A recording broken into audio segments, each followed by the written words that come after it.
Bonjour Alexis Corbière. Bonjour. Emmanuel Macron l'a annoncé hier soir, la France va reconnaître solennellement l'État de Palestine en septembre à l'Assemblée générale des Nations Unies à New York. Comment vous réagissez à cette décision du chef de l'État ? C'est une bonne nouvelle. Je me félicite de cette décision. D'un certain point de vue, désormais la position officielle de la France va être conforme à la position des Français. Car je pense, et des études l'ont déjà montré, que la grande majorité de nos concitoyens pensent qu'il faut, dans cette affaire du conflit et de ce qui se déroule en particulier aujourd'hui avec la situation de Gaza dont on va parler, il faut une solution politique, diplomatique. Et la reconnaissance de la Palestine, de l'État palestinien, est un pas vers une solution diplomatique.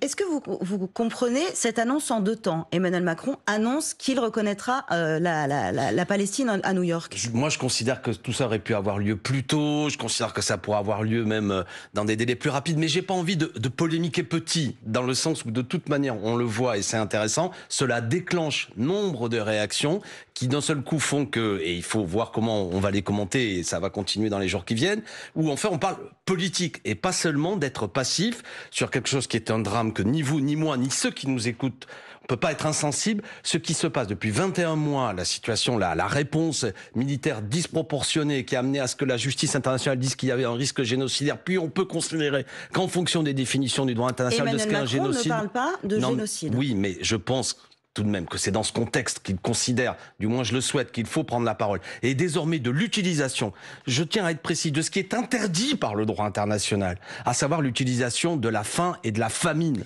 pour mettre comment dirais-je, au pas un peuple de 2 millions de personnes à Gaza. Il y a près aujourd'hui de 60 000 personnes qui sont en situation de grande détresse du point de vue de la faim, notamment on considère qu'il y a aujourd'hui, il y a 60 000 femmes enceintes, je veux donner ce chiffre parce qu'il m'a frappé quand je l'ai lu dans la presse. 60 000 femmes enceintes qui sont aujourd'hui dans une situation de grande détresse d'alimentation actuellement à Gaza. 600 000 personnes qui sont en train manifestement de souffrir terriblement de la faim. Et on est à combien 58 000 personnes. C'est un chiffre qui est donné. Peut-être d'autres existent, mais c'est le chiffre qui semble faire une forme de consensus. Même si votre profession ne peut pas pénétrer dans le territoire de Gaza, les journalistes sont interdits. Non, et d'ailleurs, les agences de presse internationales réclament à pouvoir entrer dans la bande de Gaza. Voilà, tout ça est terrifiant. Donc c'est le moment où il faut... Le gouvernement Netanyahou est un gouvernement d'extrême droite, obstiné, violent, cruel même d'un certain point de vue. Il faut de la politique. La situation est dramatique à Gaza, effectivement, avec des populations qui meurent de faim. Concrètement, pour la population gazaoui aujourd'hui, ça change quoi que la France dise qu'elle va reconnaître la Palestine ? Alors, vous avez raison de pointer... C'est pas ça qui va leur donner de l'aide humanitaire aujourd'hui et leur permettre de survivre. Et d'ailleurs, la France pourrait même intervenir. On y reviendra tout à l'heure. Moi, je fais partie d'un regroupement qui s'appelle Front Populaire 2027 autour du Casté, auquel participe nombre de forces, on y viendra tout à l'heure pour parler de l'avenir, mais hier on faisait une déclaration, on pense même que, pourquoi pas, la marine française pourrait intervenir et donner les moyens à ce qu'il y ait une percée, si je puis dire, de ce blocus. Il y a un véritable blocus autour de la bande de Gaza. C'est inacceptable, il y a, vous savez, nombre de bateaux humanitaires qui ont pris le chemin aujourd'hui de Gaza pour apporter une aide aussi.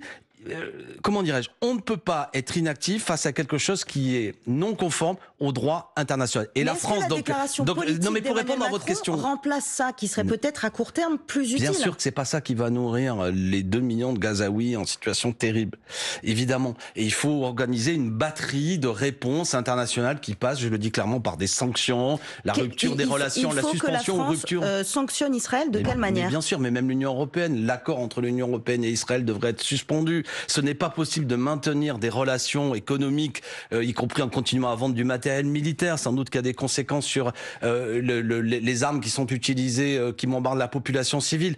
De manière générale, écoutez-moi ceux qui sont là ce matin, quelle que soit la position qu'on a sur le conflit, même si on est attaché à la sécurité d'Israël, ce qui est bien normal, on ne peut pas accepter que le droit international soit ainsi bafoué. Les populations civiles ne peuvent pas être les victimes d'une espèce de vengeance qui est absurde. Qui intervient, rappelons-le, après les attentats du 7 octobre perpétrés par le Hamas en Israël. J'allais y venir. Tous on a en tête les massacres du 7 octobre, les actes terroristes du Hamas, qu'on a tous condamnés, ou du moins qu'il faut condamner fermement. Mais d'aucune manière. Pas tout le monde, chez vos anciens amis de la France Insoumise, ça a été... Tout le monde aujourd'hui s'accorde à dire... La qualification terroriste du Hamas n'était pas une évidence pour tout le monde. Ça a même été l'objet d'une position que j'ai portée au sein de la France Insoumise, qui m'a valu d'être sanctionné et exclu. Et j'observe que 1 an plus tard, la France Insoumise dit finalement terroriste, comme quoi c'est moi qui avais raison là-dessus. Mais c'est pas le sujet. Ce que je veux dire, c'est que d'un certain point de vue, et c'est ce que disait Elie Barnavi ce matin sur votre antenne, ancien ambassadeur d'Israël, il considérait que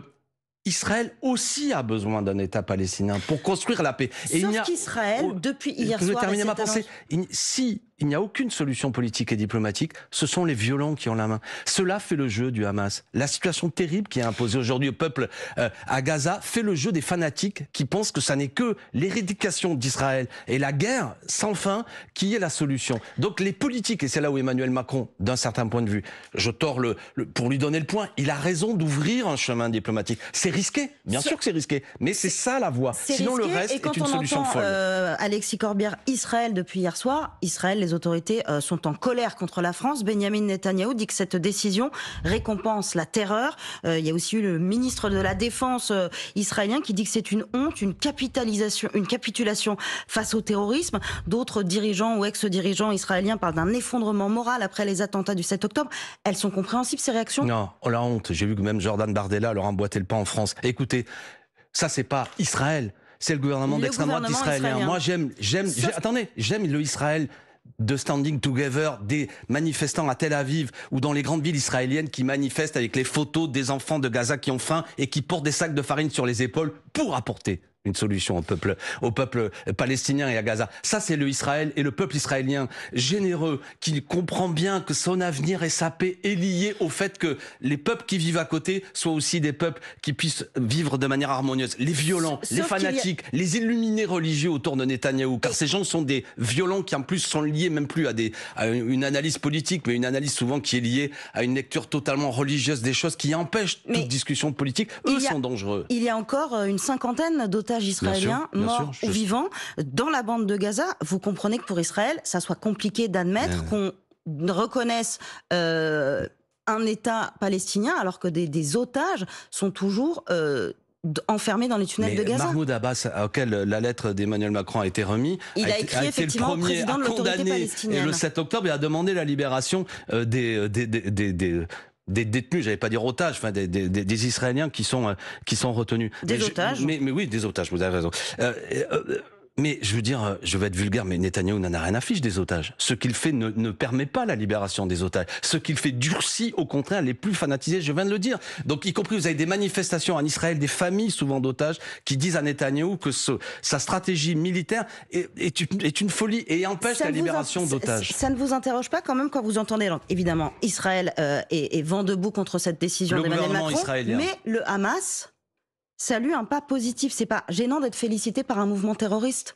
Non, mais c'est pas sérieux de prendre les choses comme ça. Bon, voilà. Qu'est-ce que vous voulez que je vous dise? De toute façon, moi, je suis contre totalement ce que fait le Hamas. Je pense que il faut s'appuyer sur... Il y a des interlocuteurs qui existent, en particulier en Cisjordanie, Mahmoud Abbas, autour de lui, l'autorité palestinienne. Mais qui n'ont pas la main sur ce qui se passe à Gaza. Mais s'il n'y a pas de chemin politique, ceux qui veulent le débat n'ont pas la main. Par contre, le faire, comme l'a dit ce matin l'ambassadeur d'Israël, là encore sur votre antenne, en disant qu'en quelque sorte, il n'y aurait pas d'interlocuteurs en Palestine, qu'ils ne sont même pas d'accord avec le concept de paix, ça c'est une folie. Donc il faut discuter. Emmanuel Macron dit qu'il faut démilitariser le Hamas. Vous les imaginez prêts à rendre les armes? Mais il faudra sans doute que des mesures soient prises pour qu'effectivement, s'il y a un État palestinien, les violents, les fanatiques, ceux qui ne veulent pas de solution de paix, soient neutralisés. Ça, c'est une évidence. Neutralisés, c'est-à-dire de toute manière, vous savez, il suffit pas de dire on reconnaît l'État palestinien pour que ça ait lieu. Il y aura des processus. Il y aura, moi, dans mon esprit, c'est ce que j'entends Monsieur Ofer Montchan, qui est l'envoyé spécial d'Emmanuel Macron sur la région, qui est tout à fait raisonnable. Ils ont imaginé un plan qui nécessitera des investissements internationaux. Cela prendra du temps. Pourquoi pas imaginer même qu'il y ait des forces d'intervention diplomatique, des casques bleus sur place pour permettre que tout ça se passe dans des conditions de reconstruction politique, reconstruire une vie politique. Une vie politique, après que vous ayez subi 21 mois de bombardement, de famine, ça prendra du temps. Ça prendra du temps, évidemment. Et Alexis Corbière, vous êtes d'accord avec l'idée qu'une reconnaissance de l'État palestinien doit impliquer que cet État palestinien reconnaisse aussi l'État d'Israël? Mais ça va de soi. Ça va de soi. Et je veux dire, cela va de soi. Cela va de soi, ce que nous voulons, ce qui est imaginable, ce qui est un élément de paix, c'est que cet État palestinien soit un État palestinien qui se vit je veux dire, harmonieusement avec ses voisins, à commencer par Israël. Mais à ma connaissance, M. Mahmoud Abbas dit des choses tout à fait claires. Par contre, puisqu'on parle de Mahmoud Abbas et de la Cisjordanie, ne pas oublier le processus de colonisation qui est actuellement en cours, là encore mené par des fanatiques israéliens avec le soutien du gouvernement, qui assassinent en Cisjordanie et qui prend le contrôle, là aussi, de territoire. Donc il y a une situation d'urgence, parce qu'au bout d'un moment, si on ne prend pas la décision de dire, quitte à ce que ce soit un geste diplomatique à portée symbolique, mais ça compte en politique, de dire voilà ce vers quoi il faut avancer, vous aurez une situation de fait où Gaza n'existera plus, où l'armée israélienne aura pris totalement le contrôle, avec des projets fous, on pense notamment à ce que nous disait M. Trump, qu'on va faire une espèce de Côte d'Azur où on ne sait pas ce que seront devenus les Gazaouis, et la Cisjordanie qui aura disparu, en étant devenue une peau de léopard, avec là aussi des colons israéliens, qui sont parmi les gens les plus brutaux, les plus fanatisés qui existent en Israël. Là encore, je n'aime pas la généralisation, parce que... Il y a eu aussi d'énormes brutalités de la part du Hamas contre les Israéliens. Mais non, là, mais ça c'est une évidence. Non, mais je suis d'accord. Non, mais je condamne totalement le Hamas. Le Hamas fait partie du malheur du peuple palestinien. Moi, ce que j'ai toujours soutenu, c'est des forces démocratiques qui sont en gros laïques, telles qu'on les a connues par le passé, qui ont été brisées par une volonté de la part des fanatiques israéliens d'aider les fanatiques religieux en Palestine. Il y a des forces pacifiques suffisantes des deux côtés, israéliens et palestiniens, pour avoir deux États. Ça paraît très utopique aujourd'hui quand on voit la situation entre Gaza et Israël. Ce qui est, je ne vais pas reprendre le mot utopique en cauchemar, c'est d'imaginer qu'on va régler le problème uniquement par la violence en écrasant tout le monde. Je dis que là, ce que fait Netanyahou, c'est fabriquer des générations de violents qui, dans 10-15 ans, continueront à mettre Israël en danger. Il y a des partenaires. Dans la mesure où il n'y avait pas de chemin diplomatique, c'était pas les voies les plus entendues, mais dans la mesure où la France peut prendre le pas en disant et entraînant d'autres pays. Et les États-Unis, Alexis Corbière, disent que c'est une décision française imprudente qui ne sert que la propagande du Hamas. Qui on va entraîner? Et est-ce que c'est bien utile quand la première puissance mondiale dit non? C'est un commentaire vulgaire et brutal de la part d'un homme vulgaire et brutal qui s'appelle Donald Trump. Non, c'est Marco Rubio. Oui, non, mais bon, bref, c'est son valet. Mais je veux dire, c'est pas le sujet. Heureusement que la France ne s'aligne pas sur cette vision cow-boy du monde qu'a Donald Trump. D'accord? Nous, on est un grand pays. On est un pays qui parle et qui essaye d'avoir un discours politique qui, évidemment, c'est pas sans risque. Mais je veux dire une chose, hein, vous l'avez dit au début, il y a sur 193 États reconnus aux Nations Unies, il y a déjà 148 qui l'ont reconnu. On a quand même l'Espagne. Mais sans la première puissance du monde, est-ce que ça peut faire avancer les choses? Sans la première puissance du monde. Mais je ne suis pas pour une vision vassalisée. Israël, qui aussi est très hostile. C'est une bonne question. Je ne suis pas. Mon idée de la France n'est pas une conception vassalisée de ce qu'elle est sur le plan diplomatique. Et elle peut parler, même quand l'Empire américain ne s'est pas prononcé. C'est pas une question d'être vassalisé, c'est une question après d'efficacité de l'action politique diplomatique de la France. Mon idée, c'est que si on veut entraîner et convaincre, il faut par moment avoir le courage de parler en premier et de dire des choses. Je le répète, c'est un chemin difficile. C'est pour laquelle, malgré tout mon désaccord que j'ai avec Emmanuel Macron, je dis à ce stade que cette décision, qui par ailleurs est le fruit de nombre de mobilisations de gens en France en particulier, eux, je les remercie, tous ces milliers de militants et militantes qui ont manifesté dans toute la France et prises de position, cela aide. Et c'est aussi un contexte national qui fait qu'Emmanuel Macron comprend, en fonction, y compris de la violence, on vient de le dire, de ce qui se passe dernièrement, de la famille, qu'il ne peut rester inactif. Mais moi, je me félicite de ce point d'appui. Maintenant, on va voir ce qui va se passer. Sauf que vous citiez tout à l'heure Jordan Bardella, le patron du RN, qui effectivement trouvait que c'était une décision d'Emmanuel Macron précipitée. Éric Ciotti, un de ses partenaires et alliés, dit que c'est au Parlement de se prononcer parce qu'Emmanuel Macron n'a plus de légitimité pour engager la France dans une décision sur un sujet aussi sensible. Est-ce que vous êtes favorable à ce qu'il y ait un débat au Parlement là-dessus ? Pourquoi pas, mais le 2 décembre 2014, le Parlement national avait déjà reconnu l'État de Palestine, je le répète, à l'initiative du groupe socialiste. Donc il y a déjà eu des débats au Parlement européen, les mêmes qui sont pour qu'on se prononce sur la Palestine. Parlement français, hein. Oui, mais je parle du Parlement français, le 2 décembre 2014. Ah oui, pardon, j'ai cru que vous aviez dit Parlement européen. Non, peut-être je dis européen, mais c'est le Parlement national. Moi aussi, Monsieur Ciotti au passage, ce serait bien aussi que le Parlement se prononce sur la réforme des retraites. Là, ils sont contre quand il s'agit de droit social, mais moi je suis pour tous les débats. Et vous verrez que de toute manière, les Français, si on leur demandait leur avis, sont pour la paix, en ont assez de ces conflits, et en particulier là-bas, veulent que le peuple palestinien puisse se nourrir et vivre dignement. Et je pense qu'il y a un soutien, mais on voit bien qu'il y a un processus qui s'engage et on va être vigilant sur le fait que ce processus aille jusqu'au bout. On poursuit cet entretien dans un instant. Pour l'instant, il est 8h47, il est à l'heure du Fil Info, Diane Ferchit. Les États-Unis rejettent fermement le projet d'Emmanuel Macron de reconnaître un État de Palestine, une décision imprudente selon Washington qui fait reculer la paix. Décision également condamnée par Israël. Sur France Info, l'ambassadeur d'Israël en France estime que le message est utiliser la violence, vous aboutirez à vos fins. À l'inverse, l'Arabie Saoudite salue, elle, une décision historique, un pas positif pour le Hamas. Emmanuel Macron affirme qu'il en fera l'annonce solennelle à l'Assemblée générale des Nations Unies au mois de septembre. Il va rejoindre Beyrouth. Le militant pro-palestinien libanais Georges Ibrahim Abdallah a été libéré de prison ce matin. Il y a de la joie, estime son avocat, mais il revient dans un Moyen-Orient meurtri, condamné pour complicité dans l'assassinat de diplomates américains et israéliens. Georges Ibrahim Abdallah aura passé 41 ans en prison. Réouverture d'une enquête sur Bertrand Cantat, annonce du parquet de Bordeaux après la diffusion d'un documentaire sur Netflix. Il contient des témoignages que n'avait pas la justice concernant le suicide de son ex-épouse Christine Aradi en 2010, enquête sur d'éventuels faits de violence volontaire. 95 km au lieu de 130 aujourd'hui, c'est le programme pour les coureurs du Tour de France. La 19e étape en Savoie raccourcie en raison de la découverte d'un troupeau atteint d'une maladie contagieuse. Le peloton s'élancera d'Albertville à 14h30. France Info. Le 8-30 France Info. Aurélie Herbemont. Nous sommes toujours avec Alexis Corbière, député de Seine-Saint-Denis, membre du groupe écologiste et social. Alexis Corbière, la pétition contre la loi Duplon approche des 2 millions de signatures ce matin. Vous l'avez signée ? Oui, oui. Et faites signer autour de vous à ceux qui nous écoutent. Il y aura vraisemblablement un débat à la rentrée à la suite de cette pétition, car tous les partis politiques veulent bien débattre.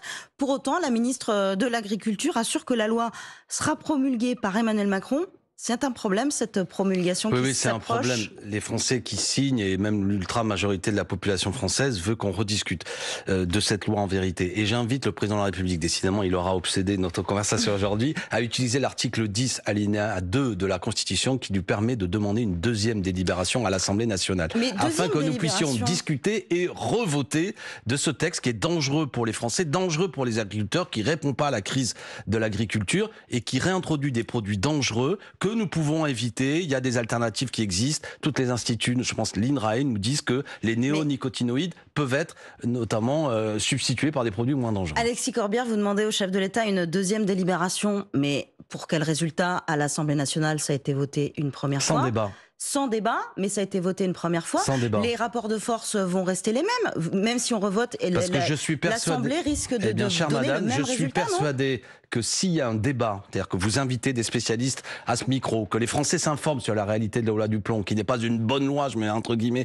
pour les agriculteurs, mais une mauvaise loi pour la profession et pour les Français, vous verrez que nombre de députés ne seront moins flambards pour aller voter pour. Pourrait changer d'avis ? Mais bien entendu, parce que quand on va dire aux Français que ce qu'on a dit aux Français, c'est en quelque sorte, ça répondait à la mobilisation des agriculteurs.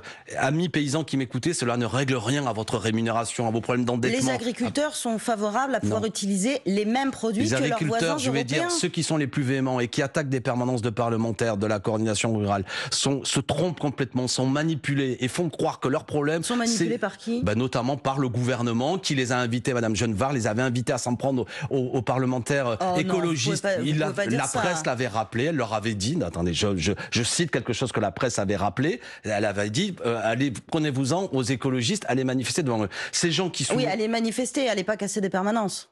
Oui, pardon. Ah bon, une ministre du gouvernement dit qu'il faut aller manifester devant les locaux des parlementaires de l'opposition. Ça montre bien la volonté politicienne. Ils se font. Écoutez-moi. Mais vous premièrement, attendez, j'aimerais terminer là-dessus parce qu'il y a un argument qui a été menti. Je crois que c'est à votre micro d'ailleurs, Aurore Berger, qui a dit qu'il y avait des fausses informations parce qu'on ne peut pas faire autrement qu'utiliser ces produits-là. Savez-vous que l'INRAE, c'est quand même pareil, nous dit que dans 96% des cas, il existe des produits de substitution et 76% c'est des produits non chimiques. Mais ça nécessite qu'il y ait des investissements pour que ces produits soient mis à disposition des paysans. L'agence sanitaire européenne dit qu'on peut les autoriser jusqu'en 2033.